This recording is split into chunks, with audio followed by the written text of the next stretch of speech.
political analyst Alexanдар Pavиć to discuss this further, who joins us live now. Thank you very much for your time. Good to see you there here on RT International. So we've seen pictures of the withdrawal then carried out in the presence of OSCE monitors. Yet at the same time, Kiev is accusing anti-government forces of violating the ceasefire.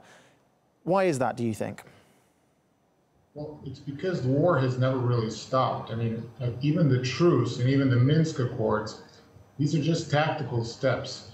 No one has changed, but primarily the government in Kiev. They haven't changed their strategic aim, nor have their sponsors. They want control of all of Ukraine, and they give concessions where they have to. But fundamentally, there is no goodwill to really come to a comprehensive agreement that will be agreed upon among all the parties. I mean, we just have this example of this latest constitutional amendment that's supposed to be going up before the Supreme Court in Ukraine. The representatives of Lugansk and Donetsk republics weren't included in this commission.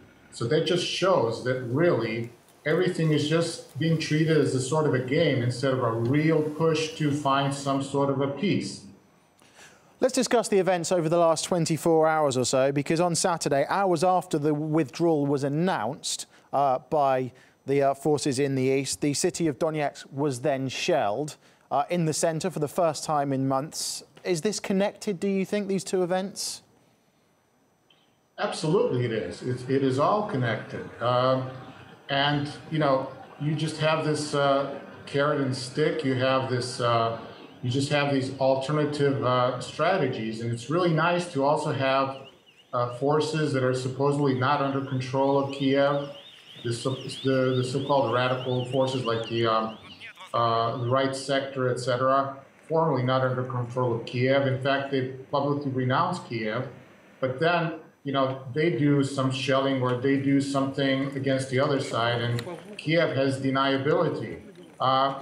And it's really just a recipe for more war. This reminds me very much of the situation in ex-Yugoslavia 20 years ago. We just had dozens of truces being achieved, and yet they were just being used to buy time, to rearm, to reorganize, and just to get ready for the next round of war. Really what we need is a firm decision on the part of Kiev sponsors to say, okay, this is enough.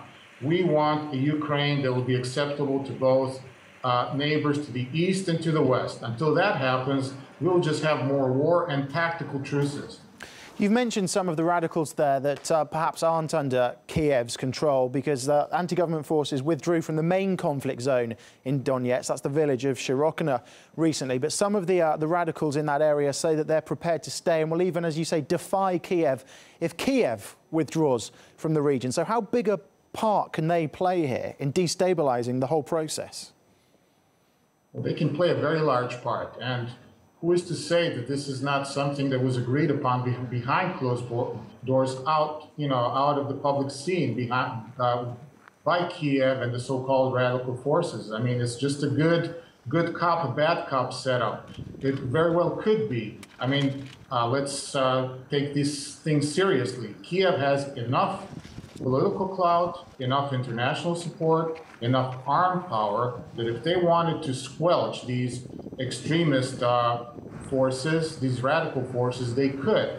The fact that they haven't means that they really don't have the will to do so. And that's the main problem. Once again, the intentions aren't really open and transparent and honest enough. That's the whole point. If Kiev wanted to control the right sector, they would.